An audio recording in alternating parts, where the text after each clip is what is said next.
ये महज इत्तेफाक की बात नहीं कि किला लाहौर की जितनी भी अहम इमारतें हैं वो सब की सब शुमाल की जानिब वाक़ हैं, बल्कि ये एक डिलिबरेट प्लानिंग के तहत किया गया। और प्लानिंग में इस चीज़ का ख़ास हिस्सा था कि इसके शुमाल की जानिब ही उस वक्त दरियाए रावी बहता और वहाँ से ही ताज़ा और ठंडी हवाएँ आती और महल के इस हिस्से को ठंडी करती। शुमाली जानिब अगर हम तमाम बिल्डिंगों का मुताला करें तो मगरब की सिमत में हमें वो इमारतें नज़र आती हैं जो शाहजहां ने तामीर करवाईं। अलबत्ता ऐन मशरक़ की सिमत में या मशरक़ी कोने में एक बड़ा सा अहाता है जिसे हम जहांगीरी अहाता कहते हैं।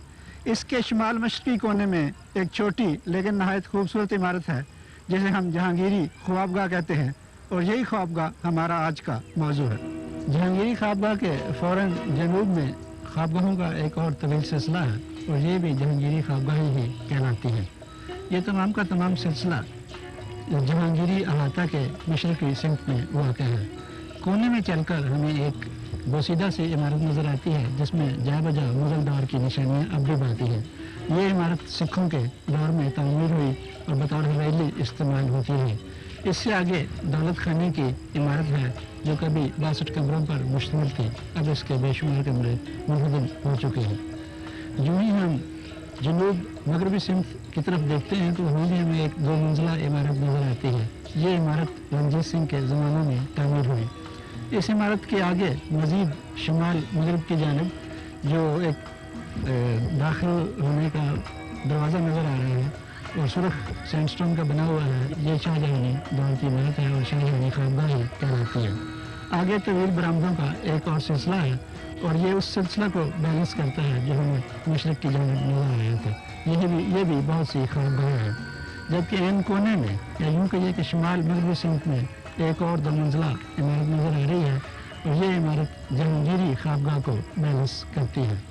अब जब हम मज़ीद आगे आते हैं तो ऐन शुमाली सिमत में वस्त में एक नई इमारत नज़र आ रही है। ये कभी जहांगीरी महल था लेकिन अंग्रेज़ों के दौर में इसे असर नौ तामीर किया गया और इसकी असल शनाख्त खो गई।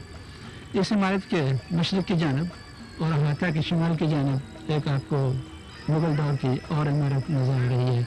ये इमारत अकबर और जहांगीर के दौर की याद ताज़ा करती है। ये 3 गुंबदों पर मुश्तमिल है और ये जहांगीरी ख्वाबगाह के तकरीबन सामने वाक़ है।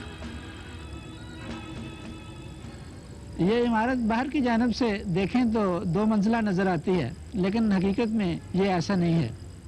आइए मैं इसका प्लान आपको ज़रा समझा दूँ। प्लान कुछ इस तरह है कि सामने की जानिब एक बरामदा है जो 3 ओपनिंग्स पर मुश्तमिल है। हर ओपनिंग ऐसे स्तूनों से वज़ा की गई है। इस बरामदा के दाएं और बाएं जानिब 2 गैलरीज हैं जो सिर्फ अंदर की जानिब ही नज़र आती हैं और इन गैलरीज के ऊपर ही आपको बे विंडोज़ नज़र आ रही हैं।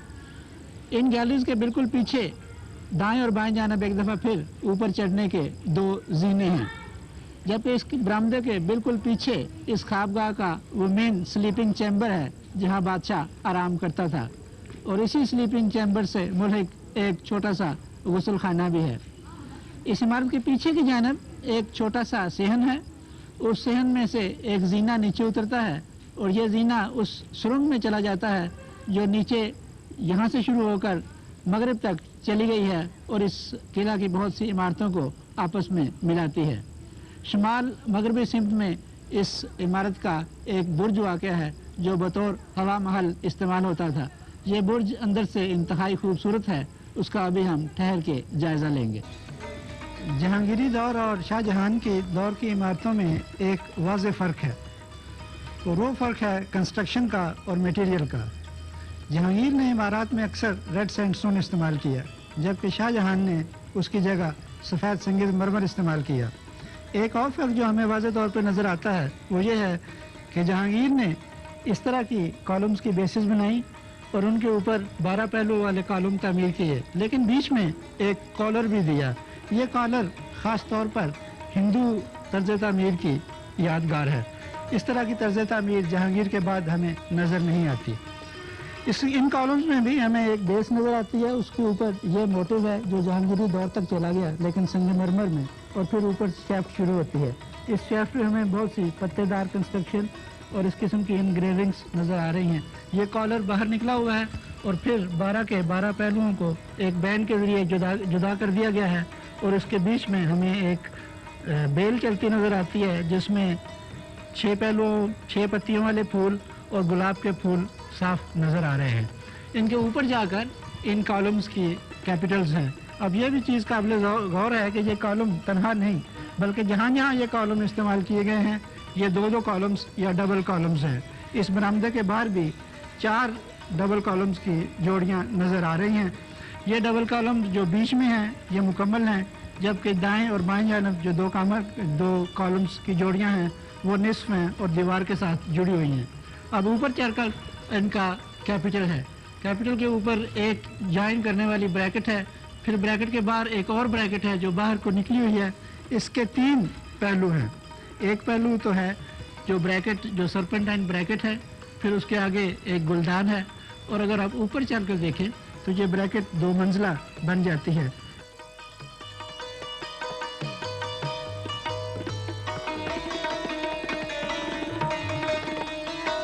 یہ اس وقت کی یادگار ہے جب مغل طرز تعمیر پر ہندوؤں کے طرز تعمیر کا اثر باقی تھا۔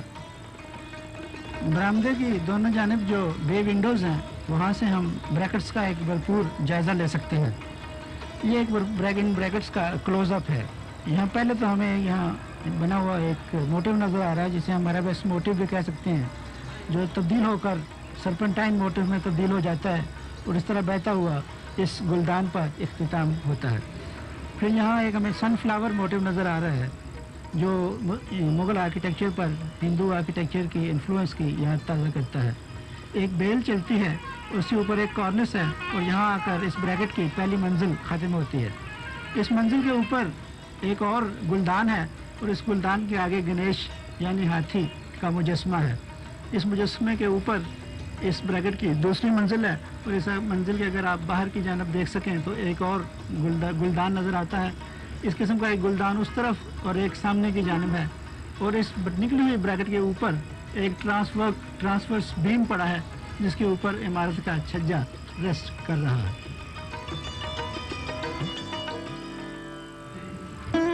یہ کمرہ جہانگیری خوابگاہ کا وہ کمرہ ہے جسے ہم کمرہ استراحت بھی کہہ سکتے ہیں، یعنی مین سلیپنگ چیمبر۔ اس کے میرے دائیں جانب جو حصہ ہے، یا یوں کہیے کہ اس کمرے کا مغربی حصہ، اس میں داخلے کے لیے 5 در ہیں، جبکہ مشرقی سمت میں اس میں باہر نکلنے کے لیے 4 مزید در ہیں۔ درمیان میں جو در ہیں اس طرف ان ہر 3 دروں کے اوپر ایک اور ہوائی گزرگاہ یا روشن دان یا ہوا کے گزرنے کا پیسج ہے۔ اس طرح اس جانب جو 3 دروازے ہیں ان کے بھی ہوا کے گزرنے کے لیے پیسج ہے۔ اب اس کمرے کی کچھ کنسٹرکشن اس طرح ہے کہ اس کی چوڑائی تقریباً 12 فٹ کے لگ بھگ ہوگی، جبکہ اس کا طول تقریباً 30 فٹ کے قریب ہے۔ اس تمام رقبہ کو 3 حصوں میں تقسیم کیا گیا ہے۔ دائیں بائیں 2 چھوٹے بیز یا اوپننگ حصے ہیں، ان کے اوپر نیم گنبددار چھتیں ہیں جن کے اوپر بلائنڈ آرچز اور سکوینچ مولڈنگ پر کنسٹرکٹڈ ایک نیم گنبددار چھت ہے۔ اس طرح کے کمرے دونوں اختتامیوں پر واقع ہیں، جبکہ بیچ کا جو حصہ ہے اس کا چھت تقریباً ہموار یا بالکل فلیٹ ہے۔ یہ ہے اس خوابگاہ کا آخری یعنی عین مشرقی حصہ۔ یہ ایک چھوٹے سے صحن پر مشتمل ہے، اور اسی صحن کے ایک طرف سے یہ سیڑھیاں نیچے اتر رہی ہیں۔ ان سیڑھیوں کے پیچھے آپ کو ایک نیم ہشت پہلو شکل نظر آ رہی ہے جس کے 5 در اب بھی واضح ہیں۔ یہ 5 کے 5 در مختلف سمت کو جاتے ہیں۔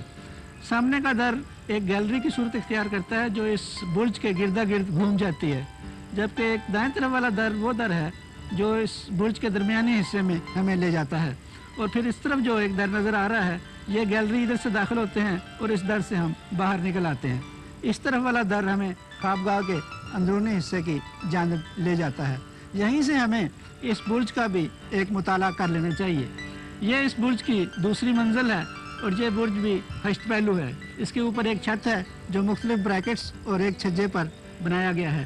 اس کے اوپر ایک نیم دائرہ نما یا نیم سیمی سفیریکل ڈوم ہے، اور جو کچھ اس وقت کی تھوڑی سی ڈیکوریشن تھی وہ اب بھی ہمیں چھوٹے چھوٹے پیچز میں نظر آ رہی ہے۔ اکبر اور جہانگیر کے دور میں جو عمارتیں بنائی گئی ان میں اینٹ اور سرخ سینڈ سٹون کا کام واضح ہے۔ यहाँ भी इस बुर्ज के गिरदा गिर्द जो गैलरी है वो लाल पत्थर और ईंटों से तामीर की गई। इस मंजर में भी आपको जो लाल पत्थर का काम नज़र आ रहा है वो असल काम है, जबकि बीच में जो सफ़ेद सीमेंट और फिर टेराकोटा की जालियाँ नज़र आपको आ रही हैं वो बाद का इजाफा है और इन्हें सिखों और अंग्रेज़ों के दौर में मुकम्मल किया गया। इस इमारत में जो डेकोरेशन थी वो तकरीबन तमाम की तमाम मुनहदम हो चुकी है, सिवाय उस थोड़े से हिस्से के जहाँ स्टको वर्क के पैनल्स हमें अब भी नज़र आते हैं। ये पैनल्स बरामदे में अमूदी और मुतवाज़ी मुस्ततीलों में वाक़ है। तारीख़ इस चीज़ की गवाह है कि अकबर ने जहाँ जहाँ भी किले तामीर करवाए उनमें जहांगीरी महल ज़रूर बनवाए। इन किलों में किला लाहौर, किला आगरा और किला दिल्ली ख़ास तौर पर काबिल ज़िक्र हैं और इन तमाम के तमाम किलों में जहांगीरी महल बहुत ही खूबसूरती के हामिल रहे। इन किलों में एक और ख़ास बात यह थी कि वो ना सिर्फ अकबर के तर्ज तामीर की गमाजी करते बल्कि बाद में जब जहांगीर खुद बरसर इक़्तिदार हुआ तो उसने भी उसी तर्ज तामीर को अपनाया और सुर्ख पत्थर से भरपूर इमारतें तामीर करवाईं। ये इमारत जिसे हम जहांगीरी ख्वाबगाह कहते हैं ये भी अकबर और जहांगीर के दौर की गमाजी करती हैं और इनमें वो खूबसूरत पहलू शामिल हैं जो सुर्ख पत्थर पर डेकोरेटिव मोटिव्स, एनग्रेविंग्स और दूसरे कामों की गमाजी और उनकी तर्जुमान है। मैं समझता हूँ कि जहांगीरी ख्वाबगाह आज भी उन चंद खूबसूरत इमारतों में से हैं जो जहांगीर और अकबर के दौर में वजूद में आई। इजाज़त चाहता हूँ। खुदा हाफिज़।